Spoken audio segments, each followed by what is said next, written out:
todas las vías espirituales de la historia de la humanidad han tenido dos grandes aspectos, en cierto modo complementarios, pero que han tendido con el paso de la historia a divorciarse, a separarse.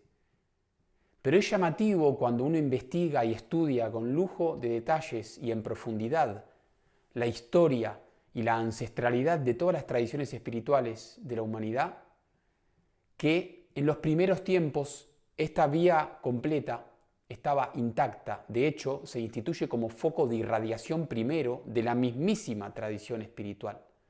Esto lo hemos visto con ejemplos históricos concretos en otros videos, que les voy a dejar el enlace en el cuerpo de la publicación para quienes quieran verlos. Pero lo interesante es que ha habido puntos en el transcurso de la historia en donde los dos aspectos complementarios de las vías espirituales, lo que hemos llamado aspectos apolíneos o arquetipo apolíneo y arquetipo dionisíaco, lo que también se ha llamado cultos solares y cultos lunares, se han reconciliado. Y estos momentos de reconciliación o de reunión, poniéndole fin a un momento de fractura y a un periodo de profunda enemistad, coincide con los periodos de mayor esplendor de las tradiciones espirituales. He constatado que en la historia han habido dos grandes periodos pasados de reconciliación de las vías opuestas. Y lo que podemos intuir es que en el presente se están dando las condiciones, el contexto se está tornando propicio para lo que podríamos llamar la tercera reunión de las vías de Apolo y Dioniso. Esto, por supuesto, para un buscador espiritual, para alguien que está indagando en sí mismo, para alguien que está interesado en el autoconocimiento, en explorar y descubrir qué es esto del misterio de ser y de existir, qué es esto del misterio de la existencia, para acentuar los procesos de sanación, para poder potenciar la liberación con respecto a condicionamientos provenientes del pasado y poder así desplegar y desarrollar todo el potencial inherente al hecho de existir. En suma, todo lo que podemos llamar camino espiritual en términos generales, incluyendo los dos grandes aspectos que tienen que ver con la línea vinculada con el desarrollo y con la línea vinculada con el despertar, con la máxima amplitud de la conciencia inherente que tenemos los seres humanos, es el periodo histórico que se nos viene en el futuro inmediato, por no decir el presente, es realmente entusiasmador, es realmente esperanzador. De alguna manera es como que la espiritualidad del futuro se va a terminar tocando con la espiritualidad de los primeros tiempos, cuando lo que hoy conocemos como religiones ni siquiera existían, porque la espiritualidad era, podríamos decir, preinstitucional, ¿no? Antes de la formación de las religiones. Entonces, no lo entendamos meramente como un retorno al pasado, un retorno al tiempo de la rueca. No.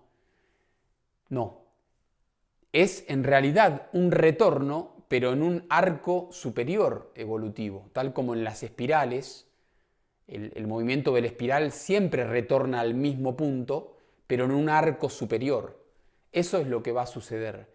Se van a recuperar un montón de aspectos y claves que nuestros ancestros, por toda evidencia, ya conocían y practicaban, pero de alguna manera en un arco evolutivo superior, en un círculo espiralado de comprensión que podríamos decir que es más refinada, que es más avanzada, que incluye más aspectos, que está más completa o que está más explicada, etc. Entonces, la espiritualidad del futuro que me animo a decir que es la espiritualidad del presente, porque el futuro ya llegó, pero se va a ir acentuando con el paso del tiempo, se va a ir profundizando, se va a ir perfeccionando con el paso de las generaciones en este siglo XXI. De alguna manera reúne lo apolíneo con lo dionisíaco, porque la espiritualidad es apolínea y es dionisíaca al mismo tiempo, simplemente porque nosotros tenemos los dos aspectos del cosmos, obviamente como no puede ser de otro modo, en nosotros mismos, porque el cosmos, Dios, el espíritu, la existencia, el misterio, es al mismo tiempo todo lo que incumbe a lo dionisíaco y a lo apolíneo. Entonces, en este podcast intentaremos resumir nuevamente en breves palabras cómo podemos definir lo arquetípicamente apolíneo y lo dionisíaco en pocas palabras. Lo apolíneo se centra en la tajante división entre espíritu y materia, trascendencia y fenomenología, lo que podemos decir Dios y el universo, o Dios y la vida, el cosmos manifiesto, en todas sus escalas.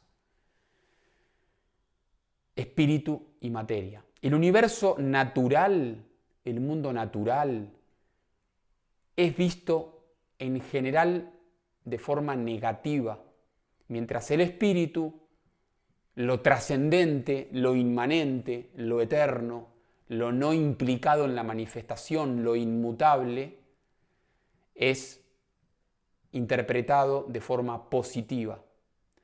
Todos los esfuerzos de las vías sumidas en esta cosmovisión del universo orbitan en torno a la tajante diferencia entre espíritu y universo, o espíritu y fenómenos manifiestos, o espíritu y materia. En esta senda hay muchísimo por lograr y siempre dependerá el logro de los esfuerzos concretos del buscador. Respecto de las metodologías, se considera que éstas deben prescindir de casi todo elemento natural o extrínseco lo más que se pueda. Si uno puede habitar en una caverna desnudo, con un taparrabos y dependiendo solamente de los esfuerzos reflexivos y meditativos, mejor. Todo depende de la voluntad y el esfuerzo personal, y lo relacionado demasiado con la naturaleza se interpreta como variablemente esclavizante o engañoso. Ustedes podrán decir, bueno, pero acabas de resumir el núcleo duro de la espiritualidad pura de muchas tradiciones, no solo de Occidente, sino también de Oriente, ¿no? Jainismo, ciertas ramas del budismo, islam, cristianismo, judaísmo, seguramente se basen en última instancia, si realmente exacerbamos su espiritualidad y la llevamos a un extremo, se basan en estas premisas. Basta con leer los textos, basta con ver lo que piensan, lo que sostienen, lo que practican, lo que censuran, sus esquemas y sus coordenadas morales, lo que interpretan como bueno y loable y lo que interpretan como reprensible y que debemos evitar a toda costa. Veamos ahora en qué consiste el arquetipo dionisíaco de la espiritualidad. Lo dionisíaco se centra en la divinidad del universo manifiesto, en el aspecto endiosado de la naturaleza y de todo lo viviente. El universo material es de alguna manera adorado en tanto divino, es reconocido como divino. No hay foco puesto, el foco no está tan puesto en los esfuerzos o méritos personales, sino en todo caso en la entrega a procesos naturales, que son inherentes a la divinidad de todo lo natural. No hay nada que lograr, se podría decir, en esta cosmovisión, sino más bien algo debe retornar o ceder a su modalidad energética original, podríamos decir. Algo debe retornar a procesos que por sí mismos se dirigen inherentemente a donde deben dirigirse. Respecto de las metodologías espirituales, o como quienes dicen salvíficas, estas pueden incluir algún elemento natural o extrínseco, como puede ser el uso de drogas, los famosos enteógenos, amuletos, objetos de poder, medicinas o rituales. Entonces, como verán, hoy estas dos cosmovisiones y sus respectivas propuestas metodológicas, a fin de trascender o de salvar la conciencia, o de salvar el alma, o de transmutar la conciencia, están enemistadas, son antagónicas, sobre todo en sus expresiones, podríamos decir, extremistas, que las hay y abundan. En su mismo origen, todas las religiones conocidas, todas las ramas de espiritualidad, y esto se puede demostrar históricamente, no eran dos cosmovisiones ni dos métodos opuestos, sino un solo método y una sola gran cosmovisión que incluía, abrazaba y abarcaba estos dos grandes aspectos complementarios. Entonces, lo apolíneo y lo dionisíaco eran ambas igualmente necesarias en el proceso alternante que conduce rumbo a la consumación.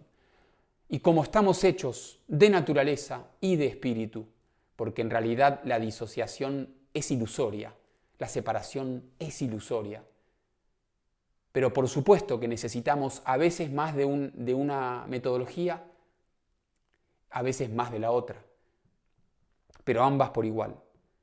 Ambas fueron aspectos inherentes a toda tradición espiritual.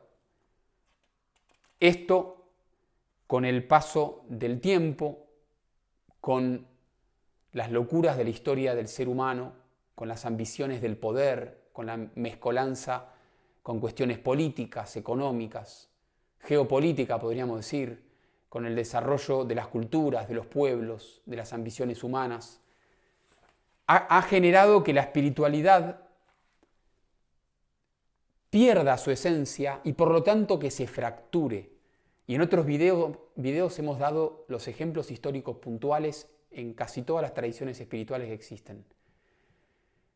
De manera tal que terminan cristalizando como si fuesen aspectos opuestos, cuando en realidad son dos aspectos de una totalidad mayor. Como dije al principio, el futuro de la espiritualidad humana, que a mi modo de ver ya llegó, implica la reunión, lo que yo llamaría la tercera gran reunificación, la tercera gran reconciliación de las vías de Apolo y Dioniso.